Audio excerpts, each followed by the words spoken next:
Admiral Jake Morrison walked across the metal floor of his ship's command center. His boots made soft sounds on the steel as he moved to the large window that looked out into space. Earth hung in the darkness like a blue marble, peaceful and quiet. He had been protecting that world for 20 years and today felt different from all the others. The communication officer turned in his chair. "Sir, we're getting a signal from the alien ships. They want to talk." Morrison nodded. "Put them through." The air in front of him began to glow and shimmer. Slowly, the shapes of 3 alien beings appeared like ghosts made of light. The one in the middle was tall and thin, with silver skin that looked like metal. 4 black eyes stared at Morrison from a face that had no nose or mouth in the human way. When it spoke, the words came from a small device on its chest. "I am Chancellor Vexstar of the Galactic Federation," the alien said. Its voice was cold and flat, like a machine trying to sound alive. "You are Admiral Morrison of the human species." "That's right," Morrison replied. He kept his voice calm, but his hands were ready to move fast if needed. The alien's 4 eyes blinked at different times, which made Morrison feel sick to watch.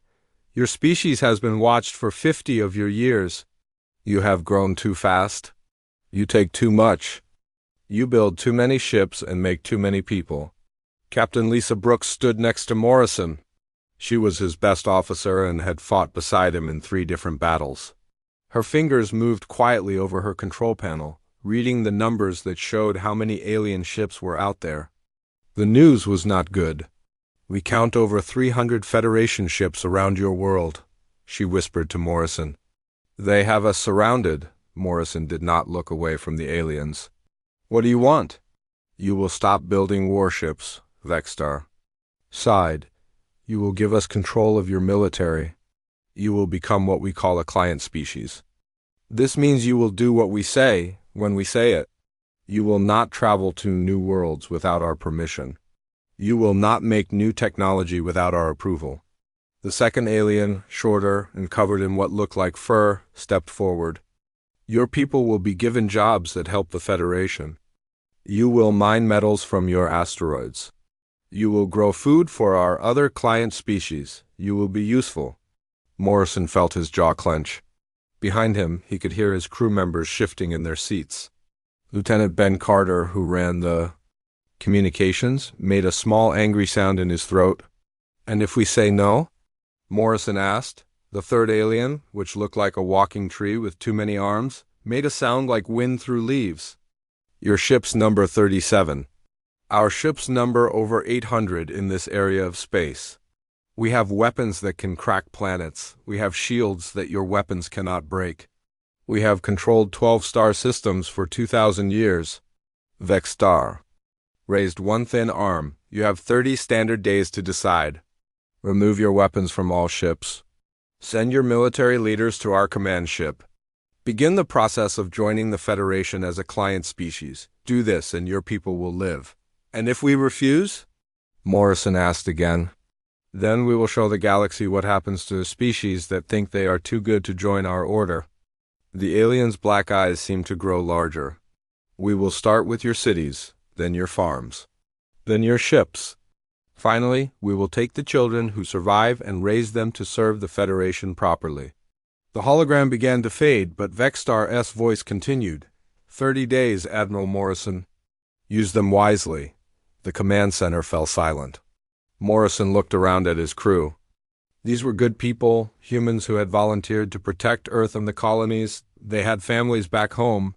They had dreams and hopes and plans for the future. "Sir," Brooks said quietly, "the math doesn't work in our favor. 300 ships against 37. Their weapons are more powerful than ours. Their shields are stronger." "I know," Morrison replied. Lieutenant Carter turned in his chair. "Admiral, my wife and kids are on Earth. If we fight and lose, what happens to them?" Morrison walked to his command chair but did not sit down. "Ben, what happens to them if we surrender?" "They live, sir." "As slaves, but they live, do they?" Morrison asked. "Living on your knees, doing what others tell you to do, never choosing your own path. Is that really living?" He looked out the window again at Earth. My grandfather fought in World War III. The African coalition had better weapons, more soldiers, more ships. Everyone said America should surrender. Save lives. Be practical. What did he do? Brooks asked. He said no. Morrison smiled, but it was not a happy smile. He said Americans don't kneel to anyone, not ever, not for any reason. The communication officer's panel beeped. Sir, we're getting messages from the other human ships. Captain Williams on the Chicago wants to know what our orders are. Morrison sat down in his chair. Ben, open a channel to all human vessels. Channel open, sir. Morrison's voice carried to every human ship in the area. This is Admiral Morrison. You all heard the alien demands. 30 days to surrender our weapons, our freedom, and our future. I want every captain to understand what this means. He paused, thinking of the right words. If we surrender, our children will grow up as servants. They will never explore new worlds or build new things or choose their own lives. They will do what the aliens tell them to do forever. Another pause. If we fight, many of us will die. Maybe all of us. But our children will know that when the time came to choose between freedom and slavery, their parents chose freedom. The communication channel crackled with static. Then Captain Williams' voice came through, strong and clear. The Chicago stands with you, Admiral. The Boston stands ready, came another voice. The Denver is with you, sir. One by one, all 37? Ships reported in. Not one captain chose surrender. Morrison nodded to Carter. Send a message to the alien fleet. What should I tell them, sir? Morrison looked out at the stars, at the vast empty space where humanity was about to prove it belonged. Tell them humanity has considered their generous offer. He stood up. Slowly, tell them our answer is no. The bridge fell quiet except for the soft humming of the ship's engines. Outside, 300 alien ships waited for an answer they were not expecting. They had conquered 12 star systems by offering the same choice, surrender or die. Every species had chosen surrender. They were about to learn that humans were different. Brooks checked her weapons panel. Sir, should we prepare for battle? Not yet, Morrison said. Let them think about our answer first. Let them wonder what. We're planning. Humans have one advantage the aliens don't understand. What's that, sir? Morrison smiled, and this time it was real. We're too stupid to know when we're beaten. In the distance, the alien ships began to move into attack formation. The war for humanity's freedom was about to begin, and it would be unlike anything the galaxy had ever seen before. 3 days passed since Admiral Morrison told the aliens no. The Federation fleet had grown larger during that time. More ships arrived every few hours until the space around Earth looked like a metal cloud of death. Admiral Kralanox commanded the alien forces from his huge ship called Eternal Dominion. The ship was 3 times bigger than any human vessel and carried enough weapons to destroy a small moon. Kralanox stood in his command center, looking at the tactical display. His officers, creatures from 6 different worlds, worked at their stations with quiet efficiency. They had done this before, many times. First came the ultimatum, then came the show of force. Then came the quick battle that ended with surrender. How many human ships do we detect? Kralanox asked his sensor officer. 37 vessels, Commander. They have not moved from their positions near the 3rd planet. Kralanox nodded. The humans were probably scared. Good. Fear made surrender easier. Begin the attack formation. We will destroy 5 of their ships to show them we are serious. Then they will see reason. But as the Federation fleet moved forward, something strange happened. The human ships did not form a battle line like normal military forces. Instead, they scattered in all directions like insects running from light. Some ships dove toward Earth's moon. Others raced toward the asteroid belt. A few disappeared entirely from the alien sensors. What are they doing? Asked the Federation tactical officer. They are running, Kralanox said. Follow them. Destroy them one by one. The massive alien fleet split into hunting groups. Each group had 20 ships, more than enough to handle 1 small human vessel. But as they chased the humans, the Federation commanders began to notice problems. Commander Pete Davis piloted the human ship. New York through the asteroid field near Mars. His ship was small and painted black, making it hard to see against the dark space. The Federation ships following him were much larger and easier to spot. "Sir, we have 6 alien ships on our tail," his weapons officer said. "Good," Davis replied. "Are the packages ready?" "All 20 packages are loaded and aimed, sir." Davis smiled. The packages were not normal weapons. They were simple metal rods made of tungsten, each one 3 feet long and 6 inches wide. But when shot from a railgun at incredible speed, they became deadly. "Fire package 1 through 5, Davis ordered. The metal rods shot out of the New York at 20,000 miles per hour. The Federation ships, expecting energy weapons or missiles, had shields designed to stop those attacks. The simple metal rods went through the alien shields. Like they were made of paper, the first rod punched through the hull of a Federation cruiser. The ship's atmosphere rushed out through the hole, spinning the vessel out of control. The second rod hit another ship's engine section, causing an explosion that lit up the asteroid field. "What kind of weapons are those?" the surviving Federation captain asked his crew. "They appear to be solid metal projectiles, sir," came the confused reply. "Metal? They're shooting metal at us?" Meanwhile, Captain Amy Lewis commanded the human destroyer Boston near the outer edge of the solar system.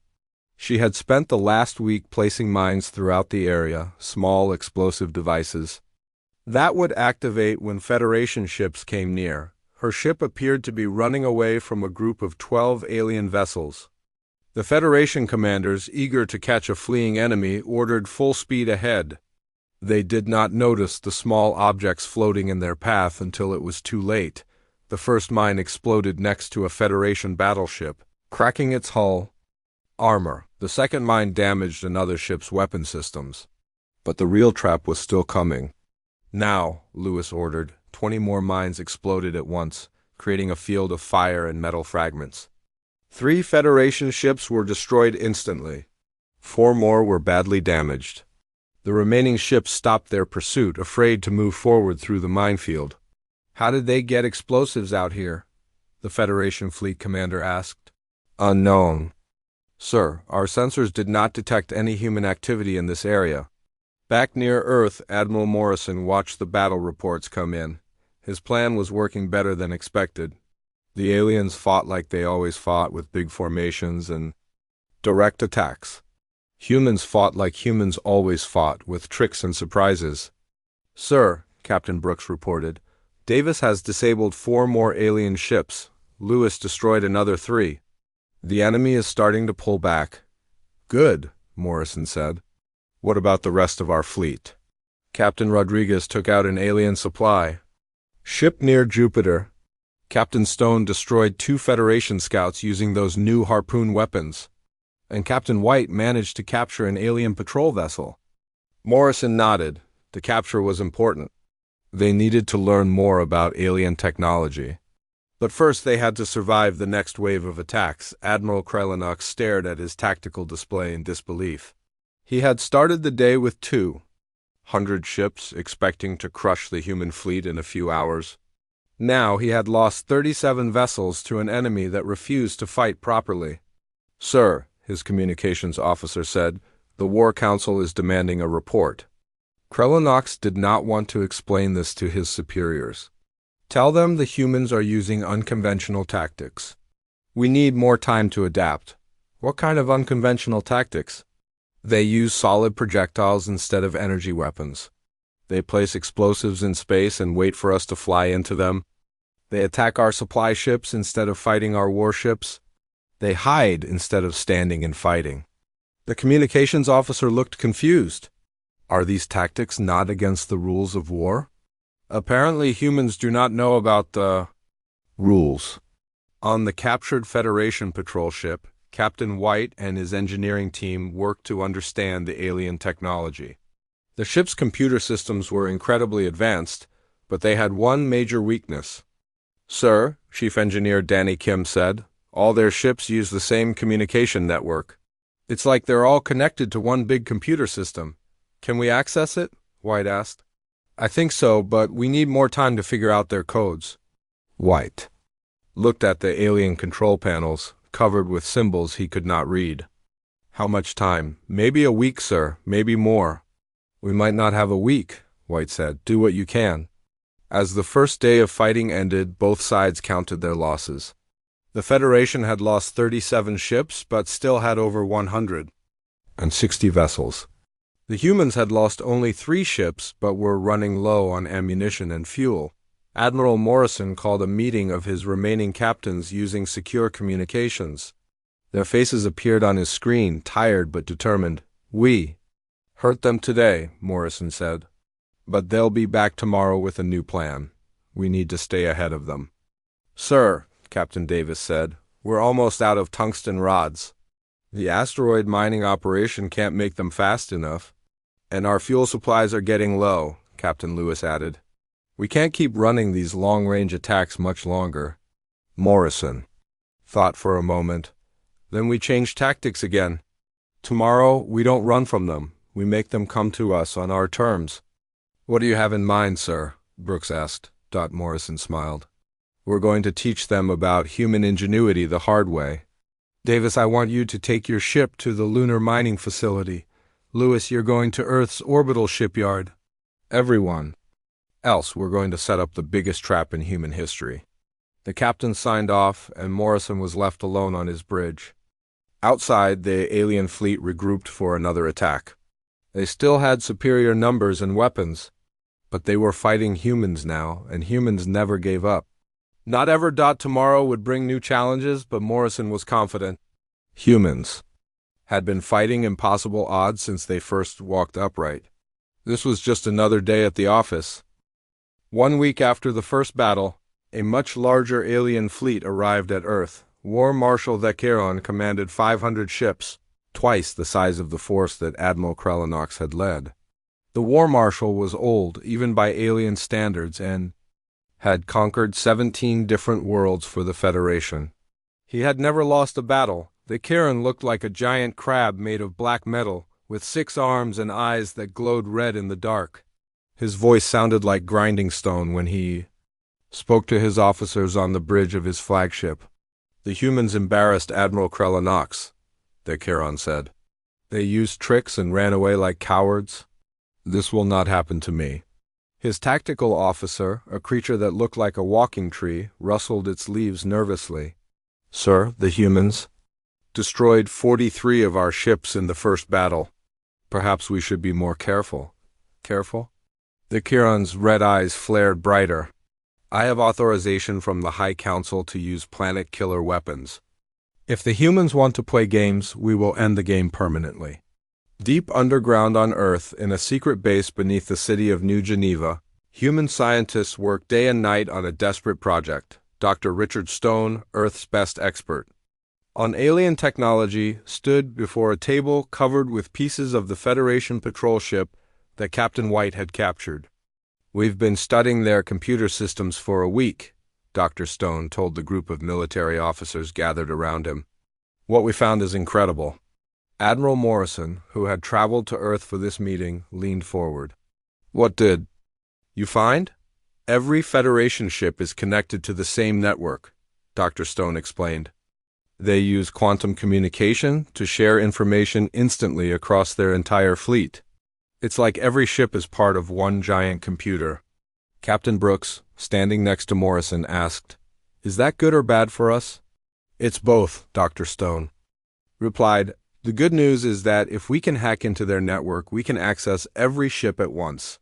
The bad news is that their security is incredibly advanced." Lieutenant Colonel Maria Santos, who led Earth's Special Forces, stepped forward. "What would we need to do?" Dr. Stone pointed to the alien computer equipment. "We need to physically connect to one of their ships and upload a virus into their system, but the virus has to be perfect. If they detect it, they'll shut down the network and we'll lose our chance." A young man in civilian clothes raised his hand. Danny Kim had been a computer hacker before the war started. Now he worked for the military, creating digital weapons. "I've been working on something that might help," he said quietly. "What kind of something?" Morrison asked. Danny looked nervous. "A virus that doesn't destroy their systems." Instead, it gives us access to everything they have. We could read their messages, track their ships, even control their weapons. The room fell silent. What Danny was suggesting was incredibly dangerous. If it worked, they could turn the Federation's own technology against them. If it failed, they would lose their only chance to level the playing field. How long would you need? Morrison asked. The virus is ready now, Danny said. But getting it into their system would require someone to board an alien ship. Maria Santos smiled. That's what my team does best. 2 days later, the Federation fleet began its assault on Earth's defenses. War Marshal Vecchiaron ordered his ships to destroy the human orbital stations first, then move on to the planet's surface. He expected the battle to be over in a few hours, but once again, the humans did something unexpected. Instead of defending their stations, they abandoned them. The Federation ships found empty buildings floating in space with no one to fight. Where are the humans? Vecchiaron demanded. Sir, we're detecting small groups of human ships throughout the solar system, his sensor officer reported. They appear to be conducting hit-and-run attacks on our outer patrols. Vecchiaron was annoyed but not worried. Send hunting groups to destroy them. Focus the main fleet on the planet.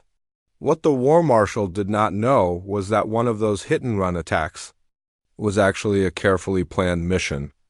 Captain White's ship, the Philadelphia, approached a damaged Federation cruiser that had been left behind by the hunting groups. Take us in close, White ordered his pilot. Maria, are you ready? Lieutenant Colonel Santos and her team of 6? Soldiers stood in the Philadelphia's airlock wearing spacesuits and carrying cutting tools. We're ready, sir. Danny, is the virus loaded? The young hacker held up a small device that looked like a metal cube. It's all in here, just plug it into any of their computer terminals. The Philadelphia docked with the alien ship using magnetic clamps. Santos and her team cut through the alien hull and entered the vessel. The ship's atmosphere was thick and smelled like sulfur, but their suits protected them. This way, Santos whispered, leading her team through corridors that were too tall for humans.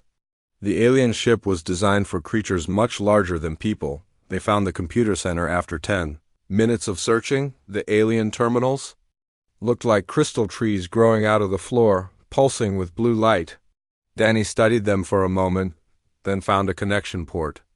This should work, he said, plugging in his device. The cube began to glow, and information started flowing across its surface. The virus was uploading itself into the Federation network, spreading from ship to ship faster than the aliens could. Detect it. How long? Santos asked. 2 minutes, Danny replied. Maybe 3. Suddenly, alarms began ringing throughout the alien ship. Red lights flashed, and they could hear the sound of footsteps running toward their location. Company's coming, Santos said.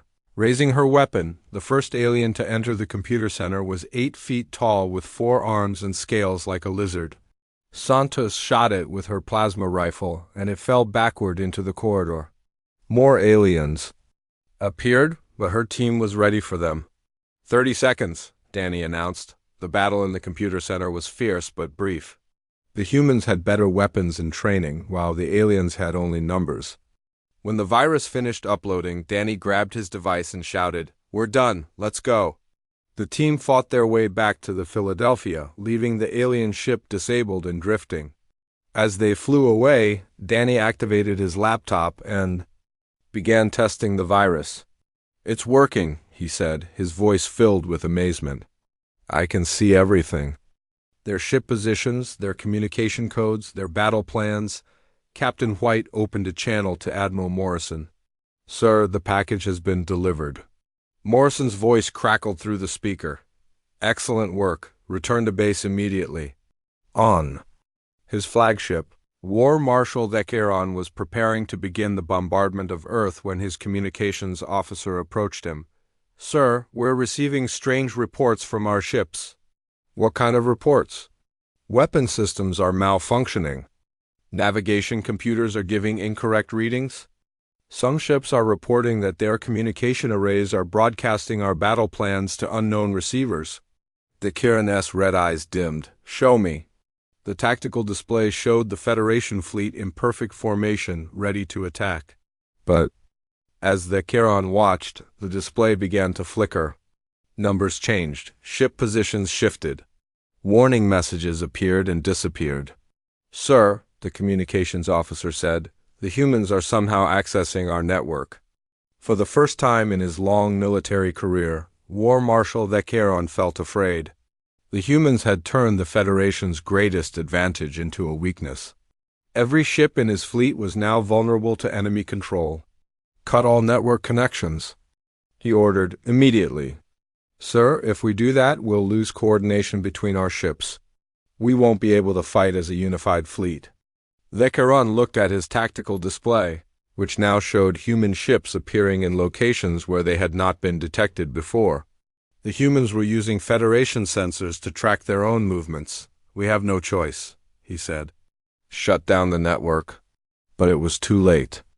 The virus had already spread through the entire Federation fleet, and the humans now had access to information that would change the course of the war.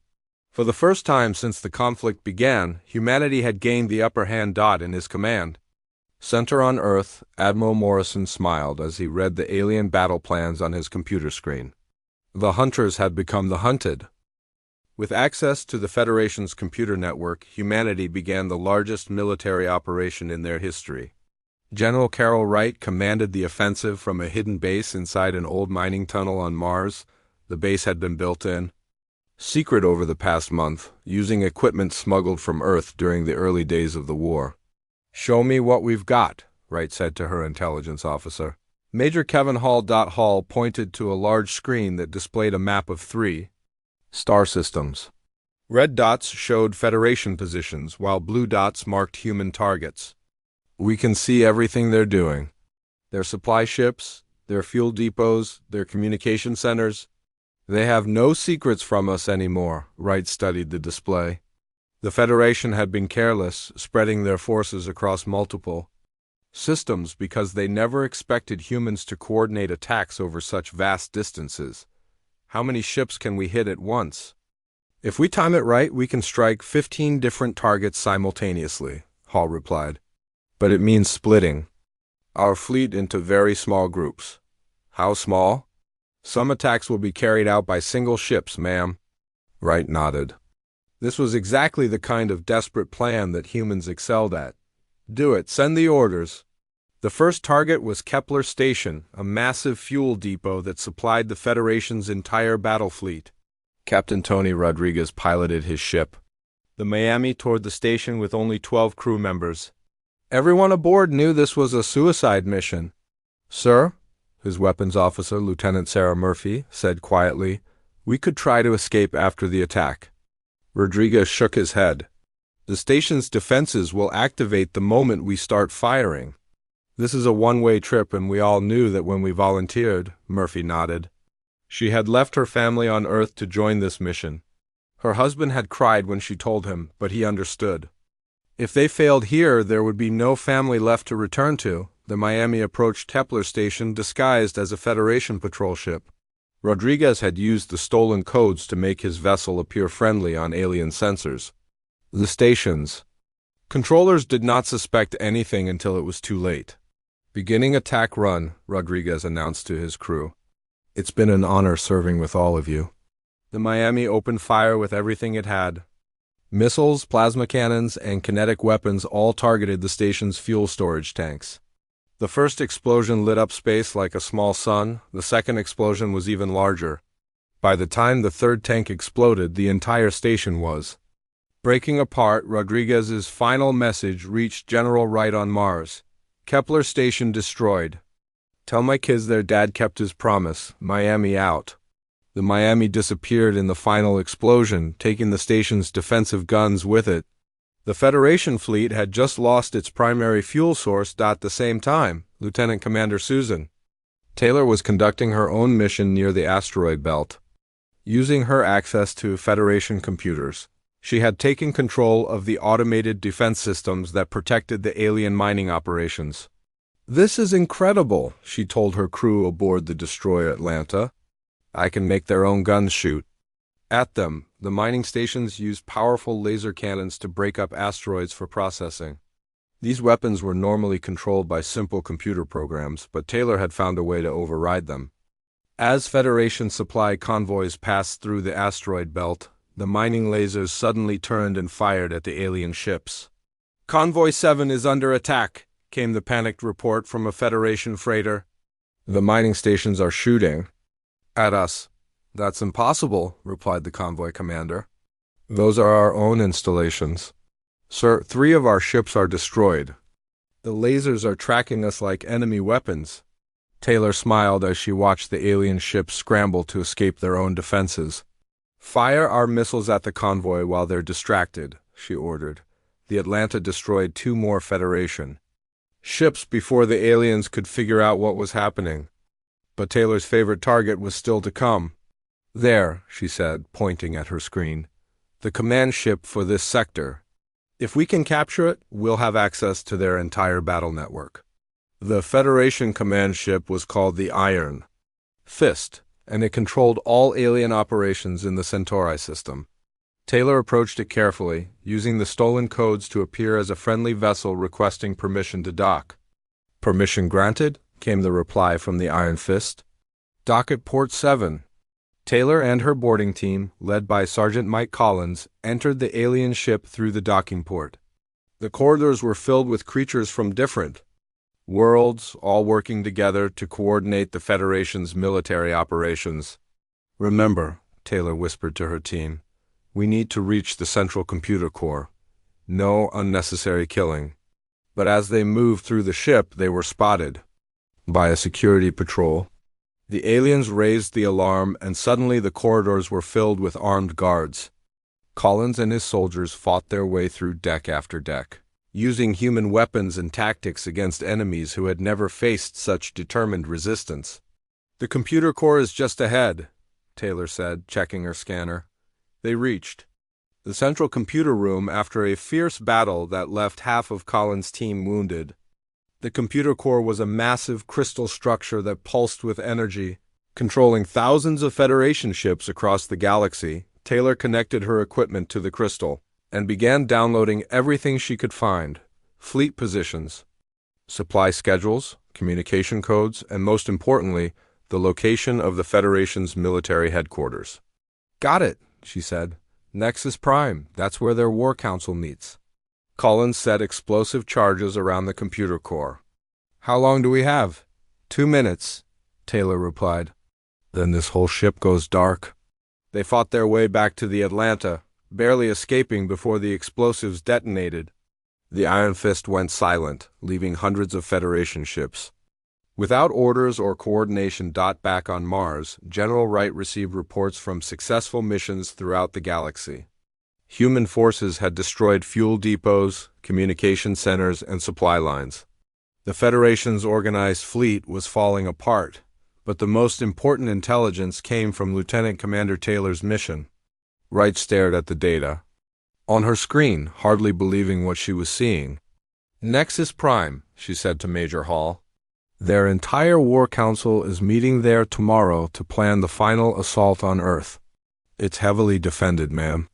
Hundreds of ships, planetary shields, ground-based weapons."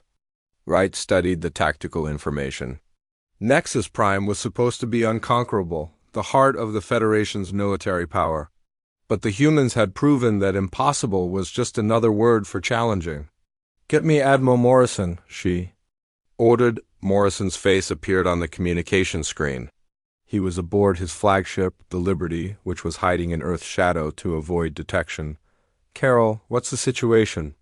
"Jake, we've hurt them badly. Their supply lines are cut, their communications are down, and their fleets are scattered. But they're planning one final push against Earth." "How final?" "Planet killer weapons. They're going to destroy Earth rather than let us win." Morrison was quiet for a moment. "What do you need?" "I need every ship we have left. We're going to attack Nexus Prime." "That's suicide, Carol. Even with everything we've learned, they still have more ships than us." Wright smiled grimly. "Jake, when has that ever stopped humans before?" Morrison laughed despite the situation. "You're right. When do we leave? Now the War Council meets in 18 hours. If we can capture or destroy their leadership, the Federation will collapse. And if we fail, then we'll go out fighting just like Tony Rodriguez and all the others? Morrison nodded. Send me the coordinates. The Liberty will lead the attack.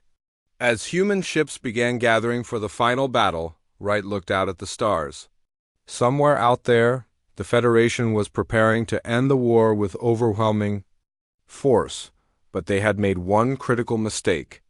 They had underestimated humanity's willingness to sacrifice everything for freedom, the battle for Nexus Prime would decide the fate of both species, and humans intended to win. The human fleet arrived at Nexus Prime just as the Alien War Council was beginning their final meeting. Admiral Morrison stood on the bridge of his flagship, the Liberty, looking at the massive fortress world that hung in space like a metal planet. Hundreds of Federation ships surrounded it, their weapons pointed outward to protect the most important world in their empire. "How many ships do we have?" Morrison asked Captain Brooks. 67 vessels, sir.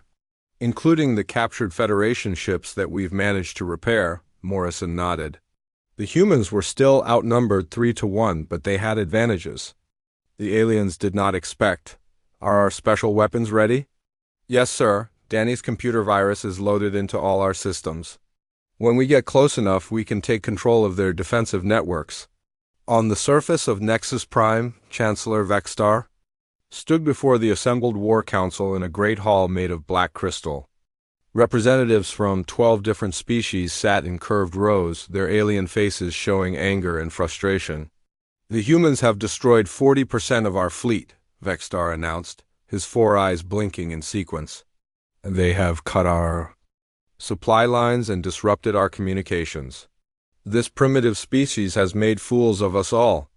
War Marshal Vecchieron rose from his seat, his red eyes glowing with rage.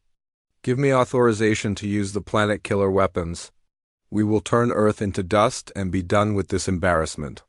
The planet killers are already being prepared, replied Admiral Krellinox. But I suggest we capture some humans first. We need to understand how they defeated our technology.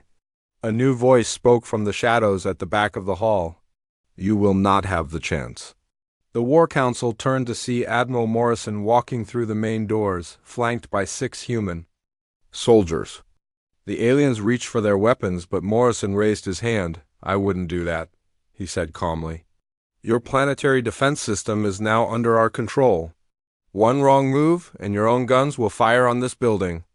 Vexstar stared at the human admiral in disbelief. How did you get past our defenses? The same way we've been beating you for weeks, Morrison replied. We don't fight the way you expect us to fight. Outside in space, the battle for Nexus Prime had begun. Captain White led a squadron of small human ships directly at the alien fleet, drawing their attention while the main human force approached from another direction. The Federation commanders, thinking they faced a desperate frontal assault, moved most of their ships to intercept White's squadron. Now, Morrison said into his communicator. Lieutenant Commander Taylor, commanding the destroyer Atlanta, activated the computer virus from her position near the planet's north pole. Instantly, the defensive satellites that protected Nexus Prime stopped targeting human ships and began firing at Federation vessels instead. What's happening? Demanded a Federation captain as his ship was hit by friendly fire. The defense grid has been compromised, came the panicked reply. All automated systems are firing on our ships. The confusion in the alien fleet grew worse as more human ships appeared from unexpected directions. Morrison had learned from studying Federation tactics that they relied heavily on coordinated formations and centralized command. By attacking their command center and disrupting their communications, the humans had turned the alien fleet into a collection of individual ships with no overall plan. Captain Davis, piloting the New York, led his squadron through a gap in the alien lines created by the malfunctioning defense systems. His target was the orbital shipyard where the Federation built their largest vessels. The yard contained 3 planet killer weapons under construction. Take out those big ships first, Davis ordered his pilots. We can't let them escape to threaten Earth. The human ships dove toward the shipyard like hawks attacking prey. Their kinetic weapons, the simple metal rods that had proven so effective against alien shields, punched through the hulls of the unfinished planet killers. The massive weapons exploded in chains of fire that lit up the dark side of Nexus Prime. Meanwhile, inside the War Council chamber, Morrison faced the assembled alien leaders. "You gave us 30 days to surrender," he said. "Now I'm giving you 30 seconds to make a choice." "What choice?" Vextar asked. "Surrender or watch your empire burn?" The Kirin laughed, a sound like grinding metal. "You have 60 ships against our hundreds. Even with your tricks, you cannot win." Morrison smiled. "I don't need to win. I just need to prove that you can't win either." On cue, explosions began lighting up the space around Nexus Prime. The human ships, working in small groups, was systematically destroying Federation infrastructure.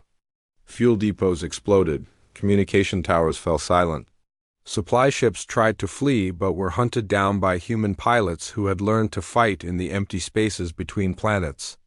"This is impossible," whispered Admiral Krelinox as he watched, his fleet dissolving into chaos. "6 months ago, you told us to surrender because we were weak," Morrison said. "You were wrong about us being weak, but you were right about one thing. This war is over." Captain Rodriguez, piloting the captured Federation cruiser Miami II, approached the alien flagship Eternal Dominion. The ship's original crew had died in the attack on Kepler Station, but Rodriguez had taken their names and their mission. Using the Federation's own communication codes, he requested permission to dock.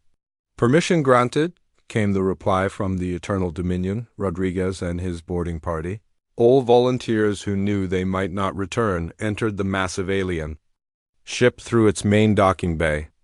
They moved quickly through corridors designed for creatures much larger than humans. Heading for the ship's command center, the battle inside the ship was brief but decisive. Human weapons and training proved superior to alien security forces who had grown soft from years of easy victories. Within 20 minutes, Rodriguez stood on the bridge of the Federation's most powerful warship. "This is Rodriguez to all human vessels," he announced over the communication system. "The Eternal Dominion is ours." The psychological impact on the Federation fleet was immediate. If humans could capture their flagship, no alien ship was safe. Panic spread through the remaining Federation vessels as captains began to realize that they were fighting an enemy who refused to follow any rules. Back in the War Council chamber, Morrison watched as the alien leaders received reports of defeat after defeat. Their empire, built over 2,000 years, was crumbling in a single day. "Enough," Vextar said finally. "What are your terms?" Morrison had been waiting for this moment since the war began. "First, all Federation fleets will withdraw from human space immediately. Second, any species that wants to leave the Federation will be allowed to do so. Third, there will be no more client species. Every world chooses its own government." "Impossible," the Charon protested. "The Federation has maintained order in the galaxy for millennia." "Your kind of order," Morrison replied. "Forced submission, rule through fear, that ends today." "And if we refuse?" Morrison gestured toward the windows of the chamber, where the lights of burning Federation ships could be seen falling toward the planet's surface. "Then we'll finish what you started. The choice is yours." The War Council voted. An emergency session. Species after species chose to accept human terms rather than face total destruction. Within hours, the Federation's military structure had collapsed. 6 months later, Morrison stood on the observation deck of what had once been the Federation's greatest fortress. Now it served as a meeting place for free worlds to discuss trade and cooperation. Children from a dozen different species played in gardens where alien soldiers had once marched. "It's hard to believe it's over," Captain Brooks said, joining him at the window. "It's not over," Morrison replied. "It's just beginning. We showed the galaxy that freedom is possible. Now we have to help them figure out what to do with it." A message arrived from Earth reporting that 3 more species had declared independence from the collapsing Federation. Each new free world sent representatives to meet with humans, eager to learn about concepts like democracy and individual rights. Morrison smiled as he watched alien children learning to play human games. The war had been fought to preserve humanity's right to choose its own path among the stars. In winning that war, they had given the same gift to every species in the galaxy.